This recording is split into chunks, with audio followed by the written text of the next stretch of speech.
homem quase sem fôlego corre o mais rápido que pode por um corredor estreito e com paredes enferrujadas. Ele vê uma porta a poucos metros à frente, mas a saída não está se aproximando.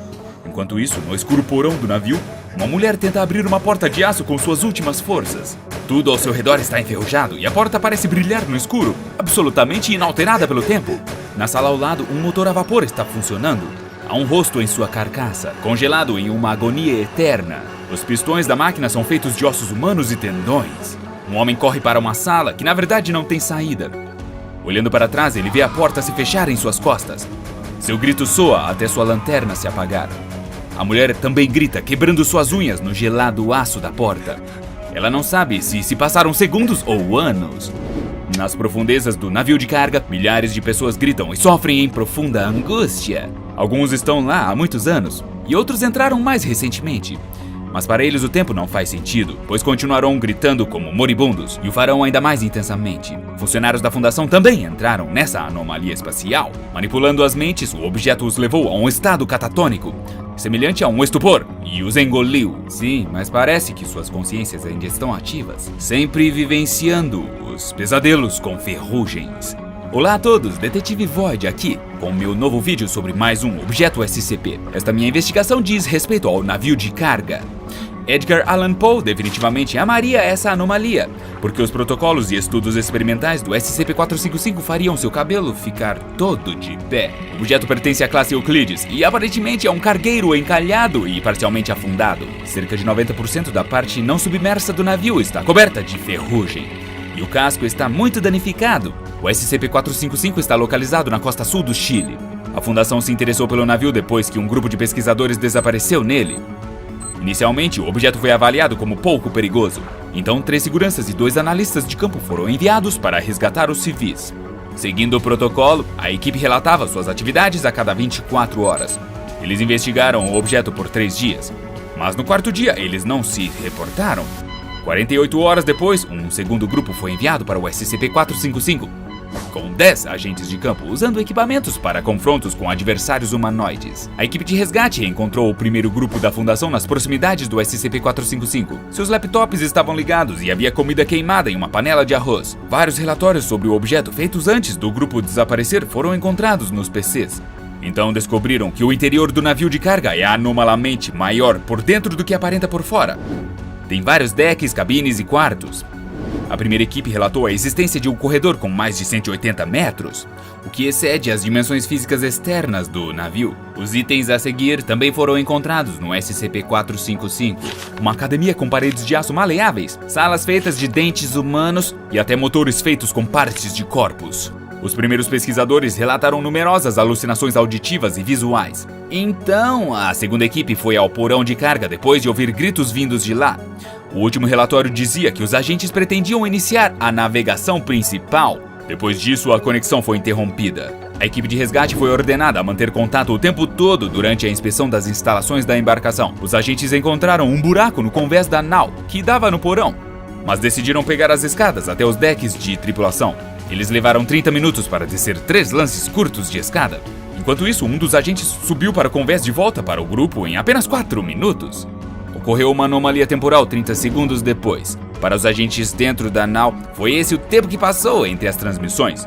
Mas a base registrou uma perda de comunicação por 16 horas. Apesar disso, a operação de resgate continuou.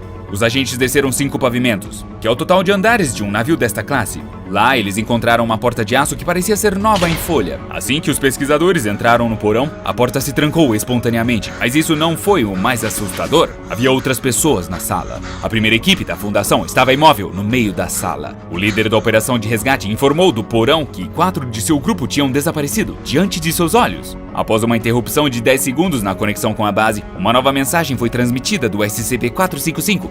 Acontece que os agentes sobreviventes ficaram sem contato com a base por 2 semanas. Durante esses 10 segundos, a equipe encontrada no porão desapareceu, junto com metade do segundo grupo.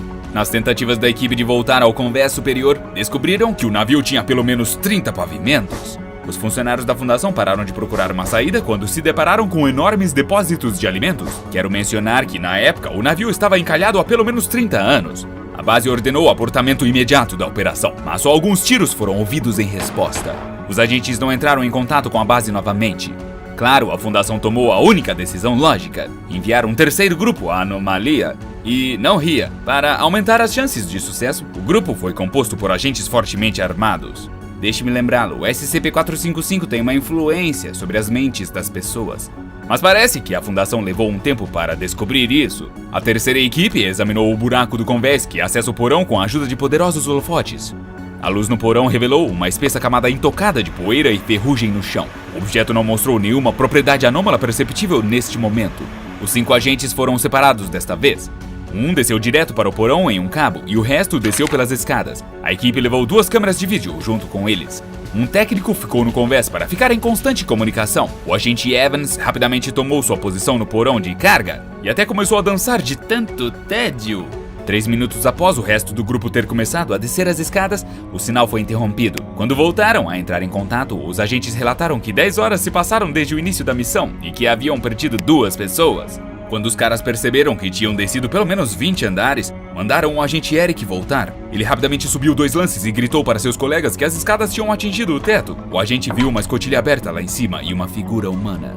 Então, um tiroteio começou. Quando o resto dos membros do grupo voltaram ao convés superior, nem Eric nem a outra pessoa estavam lá. Ninguém procurou o agente desaparecido. Em vez disso, o grupo desceu do convés. Os agentes encontraram estoques de comida a bordo do SCP-455, mas não comeram nada. Eles também encontraram escadas nos depósitos enquanto desciam. Como a tripulação não conseguiu subir até o convés superior, a base ordenou que os agentes descessem até o fundo da nau. Os mergulhadores da equipe de emergência deveriam localizar os agentes usando imagens térmicas, e então invadir o casco para evacuá-los. Mas a comunicação com o grupo 3 foi interrompida por 12 horas, e os mergulhadores não puderam fazer nada porque o casco do navio de carga estava muito mais quente do que a água circundante. O agente Evans, que tinha saído do porão algumas horas antes, foi ordenado a investigar de novo o porão através do buraco do convés.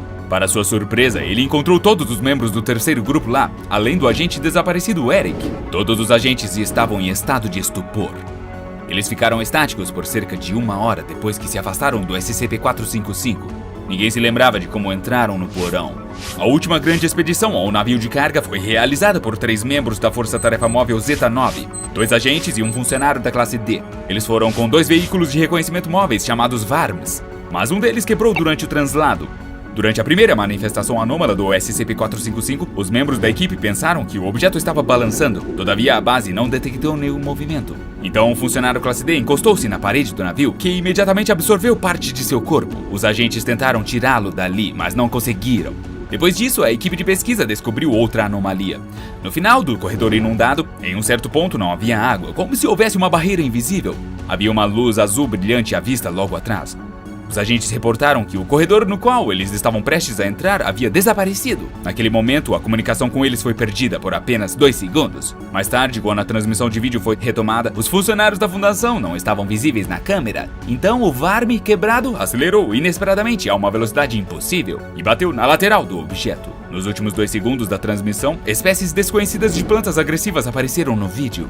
A comunicação com o grupo foi perdida, exceto por transmissões esporádicas feitas nas 2 semanas seguintes. Depois disso, os cientistas sabiamente decidiram que seria melhor explorar o SCP-455 com robôs. É proibido mover ou construir qualquer estrutura ao redor do navio, e a Fundação implementou uma vigilância constante do navio de carga. Experimentos e interações com o objeto também estão proibidos. Qualquer presença próxima ao SCP-455 é limitada a 5 minutos. Os funcionários que violarem esses requisitos ficam em quarentena e devem documentar a ocorrência de quaisquer alucinações. Há 2 coisas nesse objeto que me dão arrepios. A primeira é que a Fundação matou muitos funcionários seus. A segunda é que várias pessoas estão presas lá em uma eterna agonia. Por que você acha que a organização escolheu essa estratégia para estudar o objeto? Tinha justificativa? Comente abaixo e curta este vídeo, amigos. Até breve.